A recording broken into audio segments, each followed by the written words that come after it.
we have a look into the history, we see that we have very different situations in each individual European country. So if you take, for instance, Italy, where you can find the most NGVs in Europe on the one side, on the other side, countries like France, where there's nearly nothing except a couple of trucks or buses.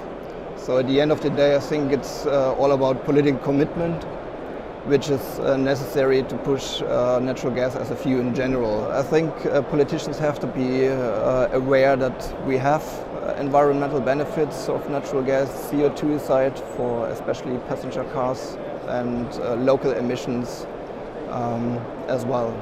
And they have to honor these benefits of natural gas, and then they have to come up with certain legislation which makes attractive for OEMs not only to develop their products like Volkswagen, Audi, Skoda, Seat, Fiat already did, but they also have to promote it.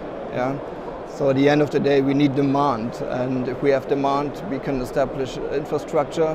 But as you might know, the infrastructure is quite cost-intensive, not that cost-intensive like hydrogen, for instance.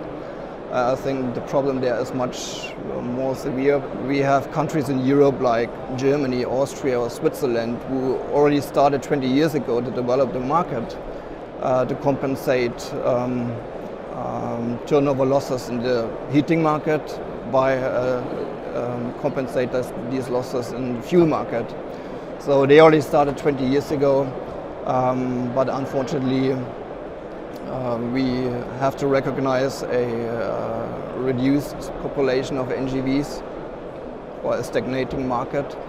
And on the other hand, countries like the Czech Republic or the Netherlands, they made good steps in the past few years regarding NGV population as well as refueling stations. The whole value chain is a little bit less price intensive than LNG. You know, LNG has to be liquefied in other countries. For instance, in Qatar, it has to be brought by ship to the European harbors and brought by a truck to refueling stations. CNG is pipeline transported, therefore it's somehow cheaper. At the end, it's one commodity, but the value chains are different. And at the end of the day, I think CNG is the cheaper one. And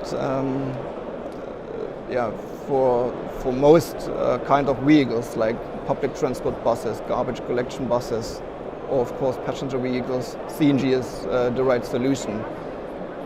The benefit or the advantage of LNG is the high energy density which you can use or you need for the long transport distances by truck.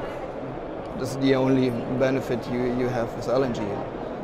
NGVs are cost efficient, environmentally friendly, but that's not where customers from, especially let's say private customers, looking for. So for me personally, another market is the target market. The NGVs or the OEMs should focus on those customers where the vehicles are part of their daily operation, where they have to earn money. So those customers who are very price sensitive, yeah. For instance, small, medium-sized passenger vehicles, taxi fleets, caritative institutions, for instance, they need small vehicles. They are price sensitive, and this is where natural gas has its USP. They have high annual mileages, which is perfect as well. And on the other side, we have commercial vehicles like garbage collection trucks or buses, which are mostly, especially in Germany, communal companies who have to be very cost efficient, and therefore I think NGV or natural gas can be an attractive solution as well.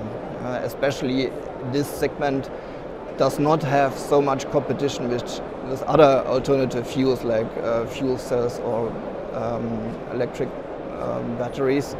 But if there are products on the market, but even with funds, public funds, they will never be competitive in the short-term future.